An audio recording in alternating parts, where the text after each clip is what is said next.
internacionales. Damián Umansky. Hola Damián, ¿cómo te va? Muy buenos días. ¿Qué tal, Juan Alberto? Muy buenos días para todos. Bueno, ¿Cómo le va? bien, bien, yo esperando que me diga de qué vamos a hablar, porque hoy no, esta semana no me enteré. Así Bueno, que, de un tema que seguramente te has dedicado durante muchos años de tu carrera periodística a analizar y que ya pareció un término anacrónico. Nos estamos refiriendo a la Guerra Fría. Digo, alguien pensó que en 2020 volveríamos a hablar de Guerra Fría, para quien no sabe bien de qué se trata o no pudo repasar con exactitud la cuestión más fina de qué significa este concepto histórico, es aquel enfrentamiento que surgió luego de la Segunda Guerra Mundial entre Oriente y Occidente, Occidente encabezado por el bloque liderado por los Estados Unidos, capitalista, y Oriente, el bloque lógicamente encabezado por la Unión de Repúblicas Socialistas Soviéticas, comunista, a partir del cual se desarrollaron a lo largo de la historia innumerables disputas, tanto en términos comerciales como políticas, hasta incluso militares. Y que esta semana, en el marco de una nueva Asamblea General de las Naciones Unidas, a raíz del enfrentamiento entre los Estados Unidos y China, la palabra Guerra Fría, el término, el concepto de Guerra Fría, volvió a aflorar en las discusiones del organismo. En primer lugar, cuando Donald Trump pidió a las Naciones Unidas que a través de la Organización Mundial de la Salud se ponga el ojo en la responsabilidad que, según afirma él, tuvo China en la propagación del virus, que la sancione y le habla de alguna manera al mundo, pero fundamentalmente, y ahora lo vamos a analizar, creo que le hablaba a los propios. A 5 semanas de las elecciones, en ese momento a 6 semanas de las elecciones, estoy convencido que Donald Trump estaba dando un claro mensaje interno.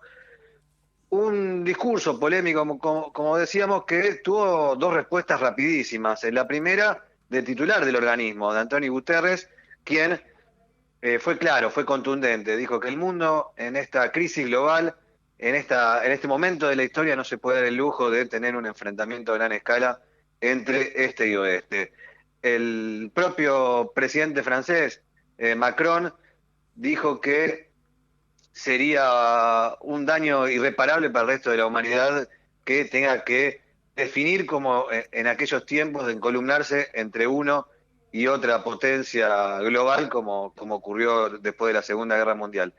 Y por otro lado, el propio presidente Xi Jinping de China, lógicamente, tuvo contundente, dijo, nuestro país no está interesado en mantener ningún conflicto frío ni caliente, no queremos ni una guerra fría ni caliente, con lo cual expuso de alguna manera lo que vamos a analizar en la columna de hoy, que tiene que ver cómo creemos que a pocos días de las elecciones, cuando faltan apenas 5 semanas y media para que se den las elecciones en los Estados Unidos, creemos que Trump quiere insertar claramente a China como un eje central en la dialéctica con su rival Joe Biden.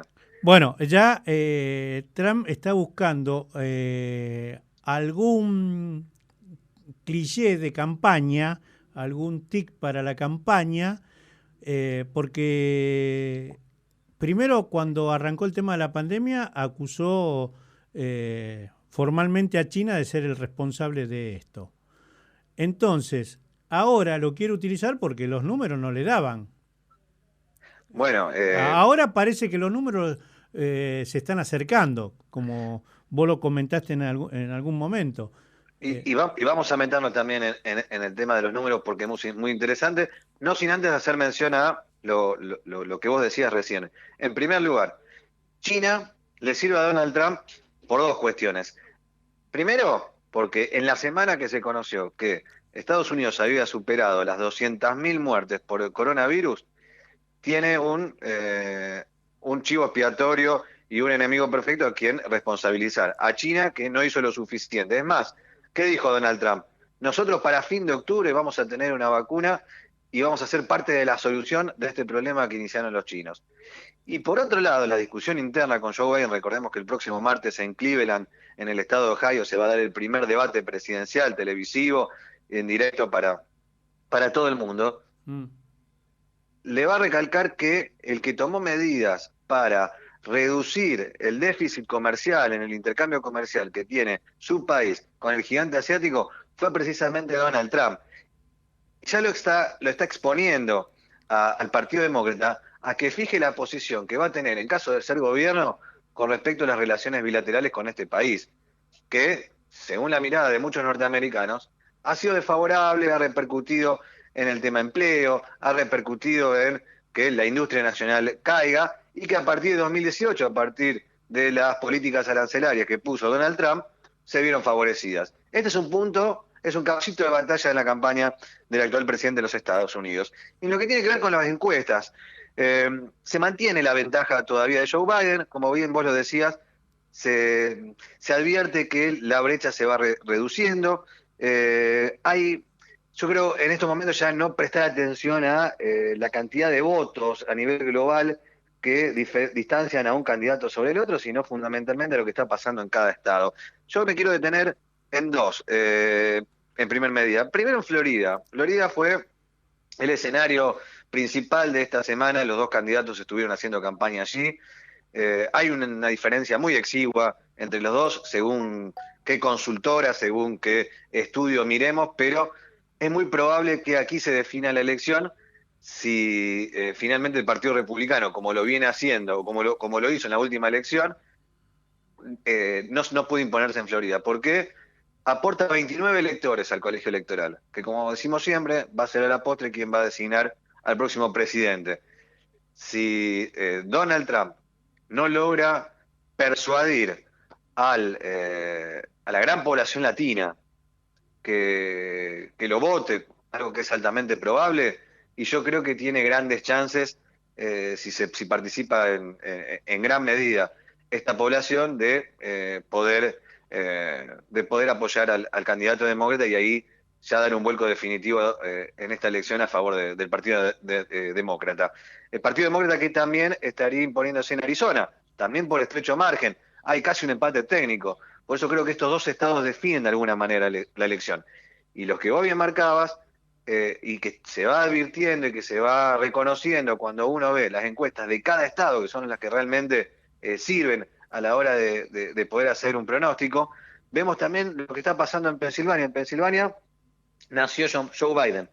Si bien no desarrolló su carrera política en este estado, él es oriundo de allí y bueno, y recoge lógicamente gran simpatía. En julio, Biden le llevaba 13 puntos en Pensilvania a Donald Trump. En esta última semana, las mismas encuestas que le daban 13 puntos arriba, ahora le dan 4 de ventaja, con lo cual se advierte esta cuestión, que hay un achicamiento de la brecha, producto también a que la situación económica en los Estados Unidos ha mejorado, que quizás ya la opinión no se da bajo estado de emoción violenta como se da en los peores meses de junio, julio, cuando la economía se caía por el piso y el coronavirus estaba en su peor momento, pero también lo que se reconoce es un subregistro, quizás, de esos sondeos respecto a las simpatías de Trump.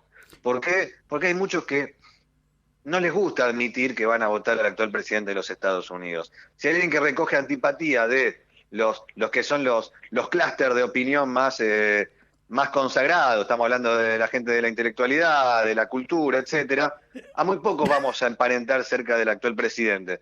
Sin embargo, hay muchos que lo votan, que se identifican con ciertas políticas que él ha llevado a cabo durante todo este año, que no les molesta su estilo, pero públicamente no les gusta reconocer que quizás puedan llegar a votarlo. Por eso es importante también señalar que quizás estos datos más parejos son más reales que aquellos que veíamos hace un mes y medio, 2 meses atrás. Bueno, también hay que ver que el norteamericano es muy nacionalista, en el sentido de que al poner en el centro de la escena este conflicto con China, se hace carne en el pueblo norteamericano.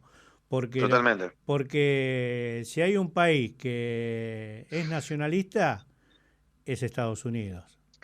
Históricamente, los políticos norteamericanos buscan en el exterior un enemigo para fortalecer su imagen a nivel interno. En algún momento fueron fueron los soviéticos, después más Medio cercano en el Oriente. tiempo, los árabes de Medio Oriente, el Islam, Sí. y actualmente China. Es tal cual lo que vos estás señalando, Juan Porque Alberto. busca a alguien con quien confrontar. Después de las elecciones puede ser que se arregle todo, sigan siendo socios comerciales, no pase nada. Pero hasta las elecciones, el enemigo hoy tiene que tener Estados Unidos siempre tiene que tener un enemigo externo. Es el eje de su aparato de propaganda. Por eso, Siempre un enemigo externo. exactamente. Y recordemos el día que Donald Trump acepta la candidatura de manera formal por parte del Partido Demócrata, perdón, del Partido Republicano en la convención de aquel partido. Él dice, si Joe Biden me gana, a los chinos se le va a dibujar una sonrisa. Sí, Esa sí. fue la frase que utilizó, de manera tal que no es menor el discurso que ha tenido, por eso quería traerlo a esta columna, el discurso que tuvo Naciones Unidas. No le estaba hablando al mundo, le estaba hablando a sus Seguro, compatriotas. está en campaña y eso es lo que realmente buscó siempre. Vos fíjate, si recorremos los presidenciales republicanos, fundamentalmente de los últimos 30 años, siempre tuvieron un enemigo externo. Tal cual. Los demócratas no fueron tan así, pero los republicanos siempre tuvieron un enemigo externo. Tal cual, es tal cual como vos lo marcabas, y bueno, recién repasábamos a lo largo de la historia cómo construyó poder bueno, y adhesión a través de lo que es la retórica, utilizando esta estrategia. Buscar en el exterior algo que sedimente lo que tiene que ver con su colectivo de identificación a la hora bueno, de plantear estos discursos, estas alocuciones a tan pocos días de una elección que estemos atentos, porque mucha gente va a votar en ausencia, va a votar por correo, va a utilizar métodos no tradicionales para ir a votar, y quizás el 3 de noviembre no sepamos cómo terminó la elección, porque cada estado organiza la elección de forma autónoma, y este es un dato que creo importante machacar. ¿Por qué? Porque si fallara o si se hiciera más lento el recuento de votos o el traslado de cada voto a los centros donde se hace el escrutinio, esto va a retrasar lógicamente los resultados, y ante escenarios muy parejos en algunos estados clave puede despertar alguna suspicacia de corrupción de parte del propio oficialismo de Trump. ¿Por qué? Porque a diferencia de lo que ocurre en Argentina, no está centralizado por el Estado Nacional la elección, sino cada Estado tiene la responsabilidad. De hecho, puede tomar decisiones en un Estado, por ejemplo, de cómo votar, y en otro ser totalmente distinto. De hecho, por ejemplo, en el Estado de Virginia, el viernes pasado ya comenzaron a votar.